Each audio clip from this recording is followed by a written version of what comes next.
ಯಾರು ನೀನು? ನನ್ನ ಹೆಸರು ಶಂಕರ್ ಅಂತ.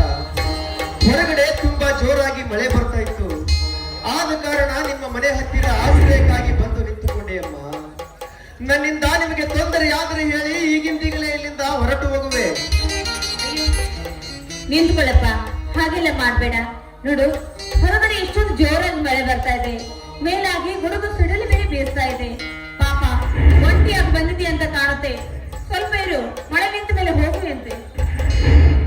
ದೇವರು ಮಾಡಲಾರದಂತ ಉಪಕಾರ ಮಾಡಿದಿರಮ್ಮ ನೀವು.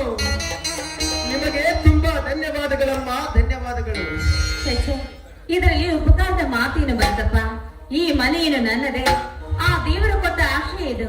ಇದರಲ್ಲಿ ನಾವು ಹೇಗೆ ವಾಸ ಮಾಡ್ತಾ ಇದ್ದೀವೋ ಹಾಗೆ ನಿನಗೂ ಸ್ವಲ್ಪ ಆಶ್ರಯ ಕೊಟ್ಟಿದ್ದೀನಿ. ಇದರಲ್ಲಿ ಅಂತಹ ಮಾತೇನು ಬಂತಪ್ಪ? ಅಂತ ಹಾಗೆ ನೀನು ಯಾವ ಊರಿನವನಪ್ಪ? ನನ್ನೂರು ಸುರೇಬಾನ ಅಂತ. ಹೌದು. ಇಲ್ಲಿಗೆ ಬಂದ ಕಾರಣ ಏನೆಂದು ಹೇಳಲಮ್ಮ ಈ ನಿರ್ಭಾಗ್ಯವಂತನ ಶೋಕದ ಕಥೆಯನ್ನ.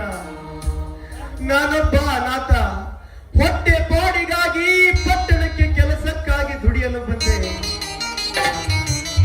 3 ದಿನದಿಂದ ಹೊಟ್ಟೆ ಹಸಿವಿನಿಂದ ಬಳಲಿ ಕೆಲಸಕ್ಕಾಗಿ ಅಲೆದಾಡಿದರು. ಒಂದು ಉದ್ಯೋಗ ಕೂಡ ಸಿಗಲಿಲ್ಲಮ್ಮ ನನಗೆ.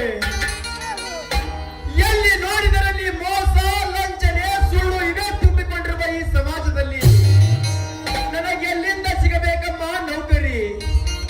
ಅದು ಸಾಧ್ಯವಿಲ್ಲವೆಂದು ಗೊತ್ತಾದಾಗ ಮರಳಿ ನನ್ನೂರಿಗೆ ಹೊರಟು ಹೋಗಬೇಕೆನ್ನುವಷ್ಟರಲ್ಲಿ ಮಳೆ ಬಂತು.